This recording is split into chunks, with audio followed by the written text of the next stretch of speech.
Bismillahirrahmanirrahim. Wa ma yastawi al-bahrani hadha 'adbun furatun sa'ighun sharabuhu wa hadha milhun ujaj. Wa min kullin ta'kuluna lahman tariyan wa tastakhrijuna hilyatan talbasunaha وَتَرَى الْفُلْكَ فِيهِ مَوَاخِرَ لِتَبْتَغُوا مِنْ فَضْلِهِ وَلَعَلَّكُمْ تَشْكُرُونَ. صدق الله العظيم. وَمَا يَسْتَوِي الْبَحْرَانِ, dan tidaklah sama dua keadaan dua laut sekalipun satu jenisnya. Hadza 'azbun furatun sa'ighun syarabuh, yang satu tawar lagi memuaskan dahaga serta sesuai diminum. Wa hadza milhun ujaj, sementara yang satu lagi masin lagi pahit.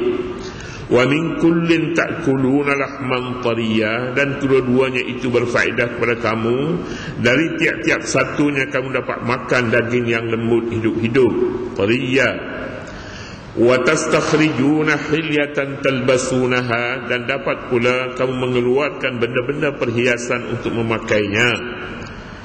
Wa taral fulka fihi mawakhira litabtaghu min fadlih, engkau pula dapat melihat kapal-kapal membelah air belayar padanya. Diadakan semuanya itu supaya kamu dapat mencari rezeki dari limpah kurnia Allah. Wa la'allakum tashkurun, dan supaya kamu bersyukur. Ayat ini menyatakan kepada kita sedikit ilmu tentang laut. Dan sekarang ni orang sebutnya pengajian samudera.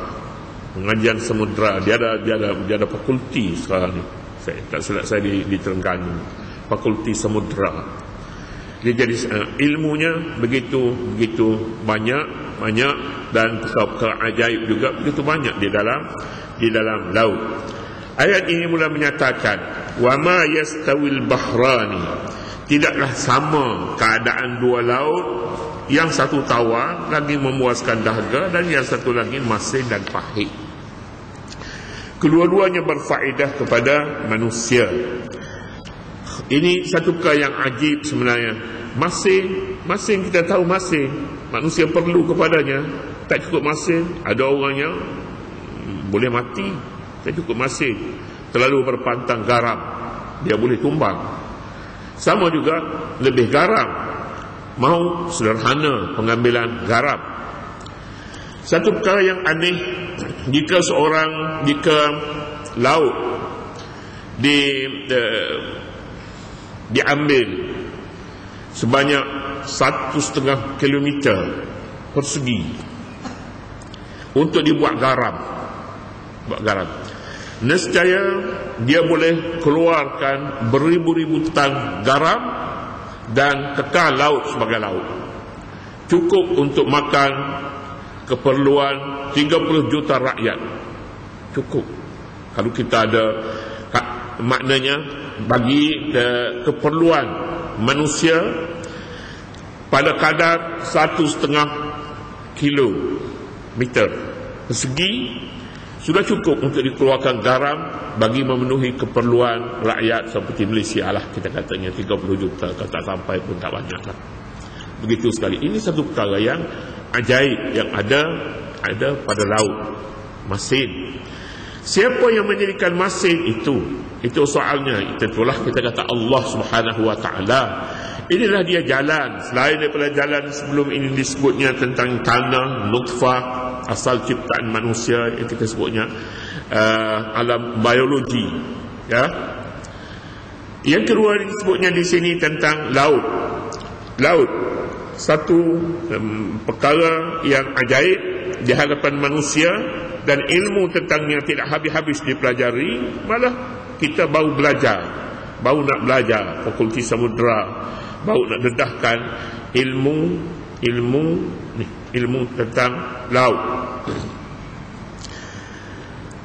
Dinyatakan ada laut airnya masin, dan ada yang airnya tawar. dan kedua-duanya diperlui manusia. Diperlui manusia. Dalam satu kisah kita baca di dalam buku menyatakan satu kapal dagang, bukan kapal penyelamat, membawa 60 orang penyelamat. Ini dalam tahun berapa saya tak lupanya tahun dengan tepatnya. Tiba-tiba kehabisan bekalan air minum. Kapten kapal kata setiap hari hanya seteguk air saja boleh diminum. Setiap seteguk air saja untuk 60 orang. Maknanya bekalan air sudah habis. Kemudian apabila kapal ni dalam beberapa hari berlayar, dia berlabuh, tinggal 2 orang saja yang hidup, masih hidup. Sebab yang lain lagi dicampak ke laut kerana berebut-rebut untuk minum air, untuk seteguk air sehari. Perlunya air ini kepada manusia. Air.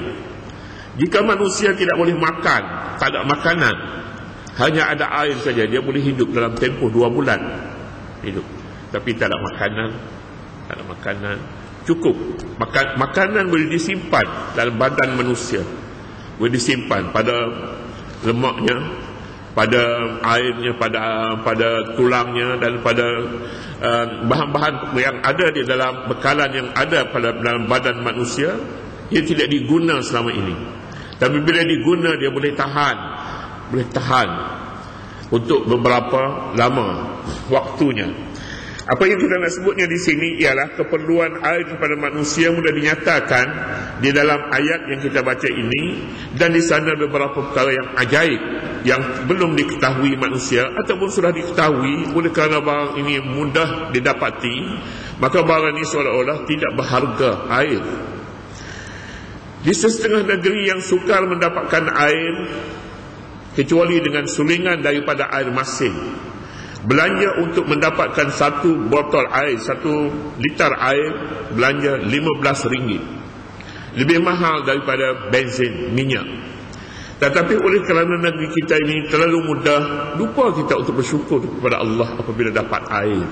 Air kita terlalu mudah. Sepatutnya kerajaan percuma lah air ni, tak kira mana-mana pun. Sebabnya barang mudah saja. Barang mudah. Belanja pun tidak besar, beri sajalah, percuma.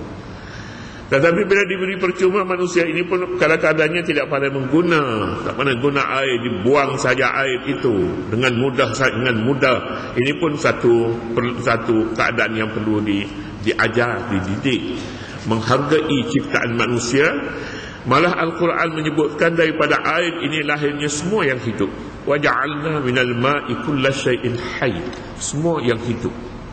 Itu air tawar. Air masin dari dalam laut pula kita dapati. Di dalam laut ini ada ikan.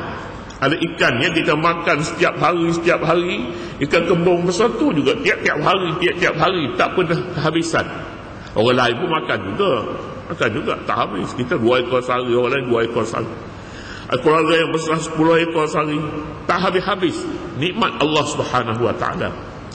Dalam buku-buku kita dapati ada menyatakan bahawa ikan boleh sampai, ikan besar, ada ikan besar boleh sampai 130 tan satu ekor.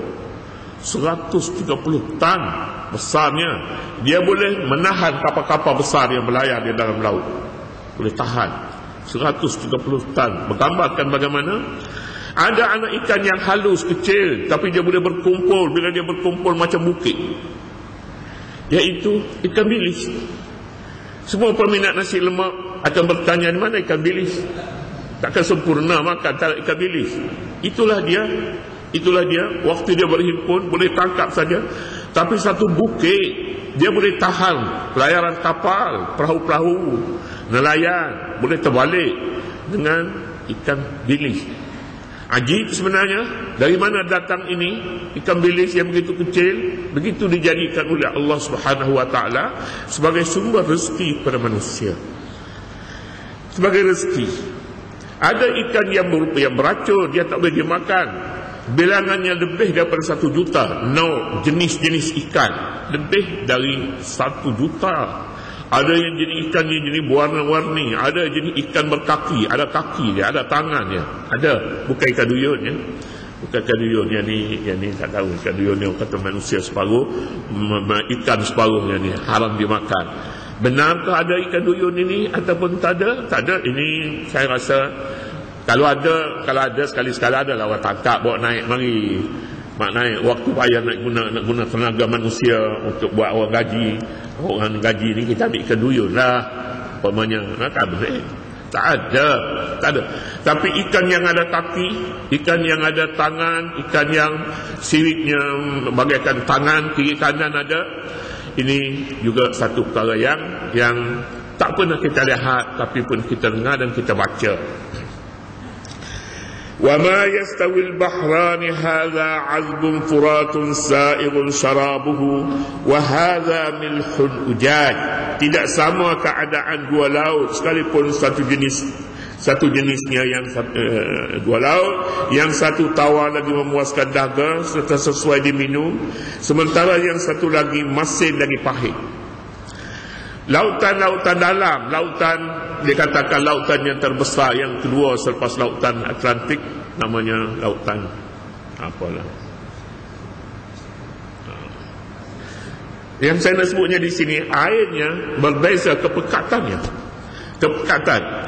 Laut Merah pekatnya lebih pekat daripada Laut Cina, daripada lain-lain laut, lebih pekat. Malah ada laut mati. Laut mati ini orang yang tak pada berenang pun boleh berenang di dalamnya, sebab dia tidak boleh jatuh. Tak boleh jatuh, dia timbul. Terlalu pekat. Jadi ini semuanya ini pada laut, dia tidak boleh bercampur di antara satu laut dengan satu laut yang lain. Ikan yang hidup dalam satu laut dia tidak boleh berpindah kepada laut lain. Ikan di lautan Cina, dia tak pergi kepada laut Merah, Laut Atlantik, dia tidak pergi walaupun dia tidak ada sekatan. Tetapi tak ada sekatan yang dapat dilihat oleh manusia. Tetapi ada sekatan pada alam haiwan, alam ikan. Dia sudah sampai ke penghujungnya.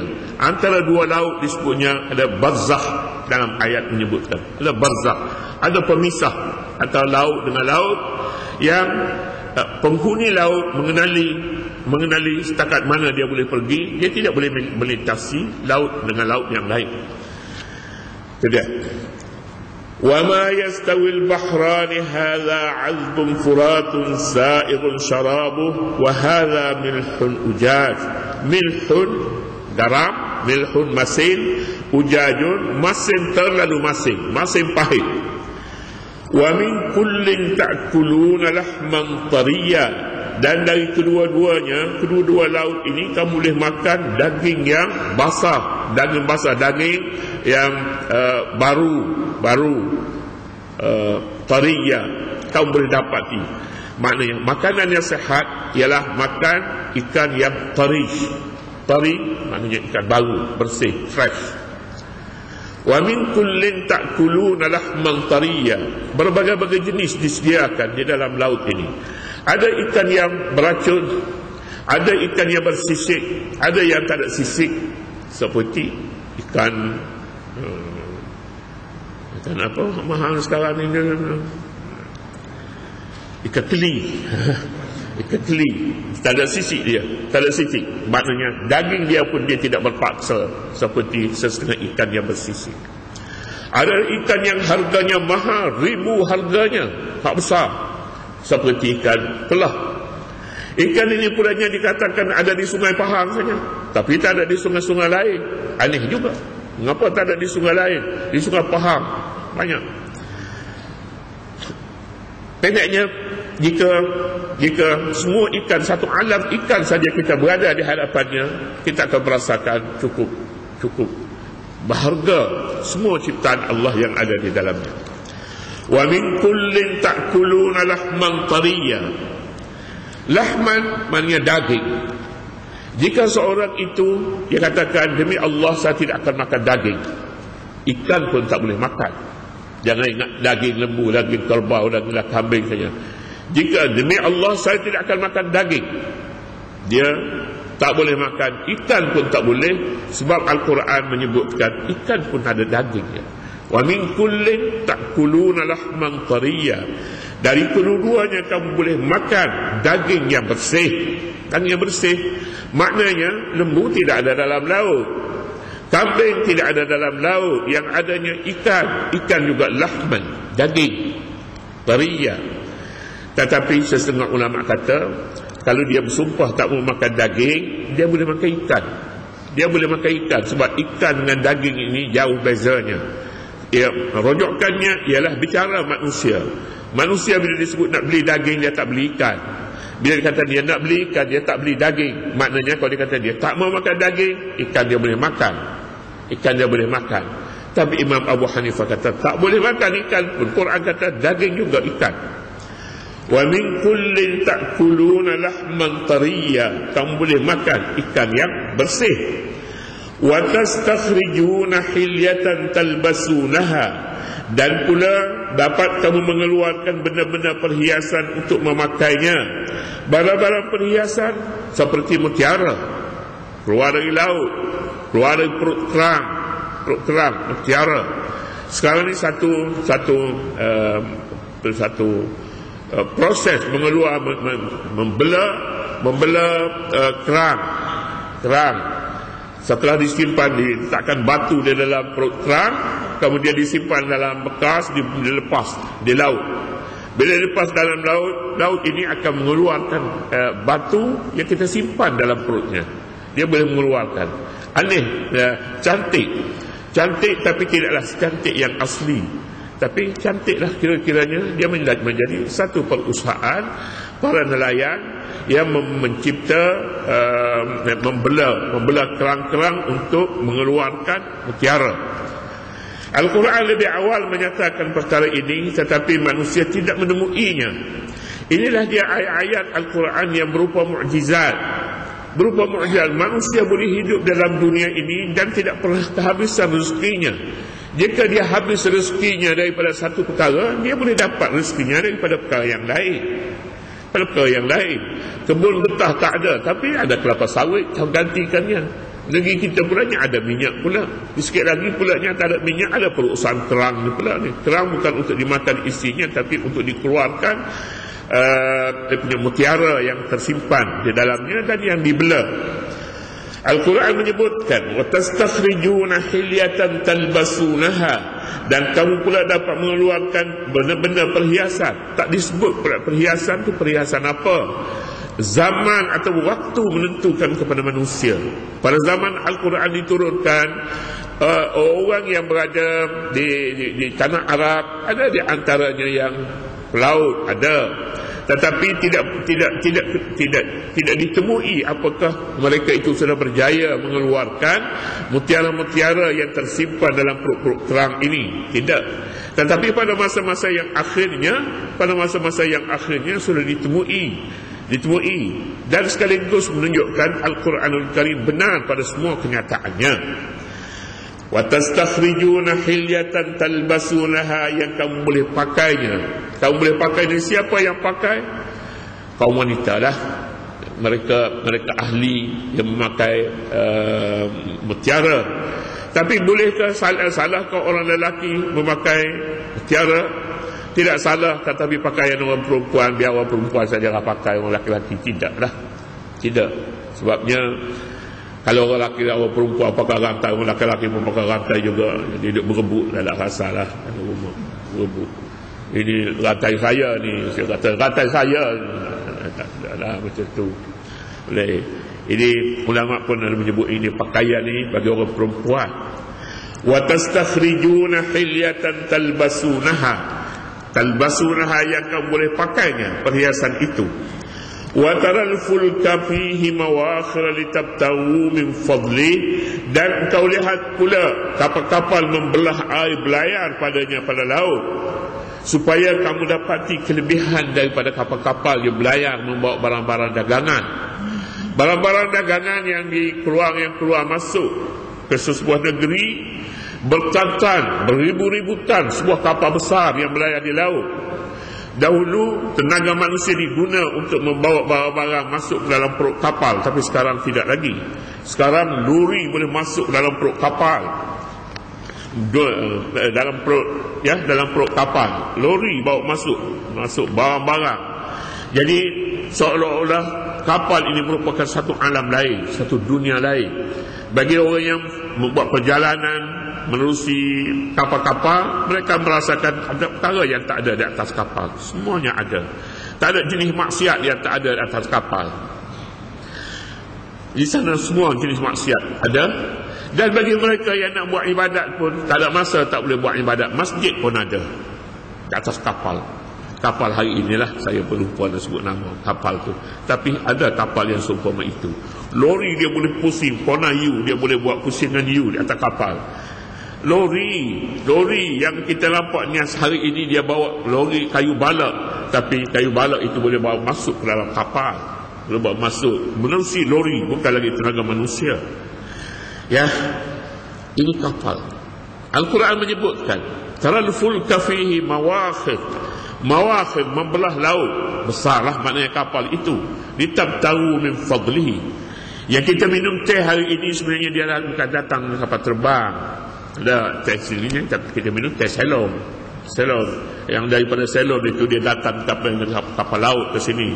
Kita pun tebo tu kita tak tahu datang daripada mana, betulkah sini ataupun kita bertukar. Kadang-kadangnya ikan yang ditangkap di sini kita tak makan, kita hantar ke lain, kita makan ikan siam. Makan ikan siam. Beras yang kita tanam di sini kita tak makan, tapi kita makan beras lain, beras bangla kita makan, beras siam kita makan. Ini perniagaan punya hikmat lah. Demikian juga saya rasanya teh yang kita minum hari ini pun bukan teh Malaysia, tapi teh datang daripada luar melalui kapal. Gula datang daripada luar negeri. Semua ini datang melalui kapal. Kalau tak ada kapal ini, semuanya naik kapal terbang dia 5 orang saja. Dia tidak macam Ethiopia, Habasyah, kambing dia boleh naik kapal terbang. Kambing. Sebabnya orang tak cukup orang kali boleh jadi macam tu, tapi kapal terbang dia besar.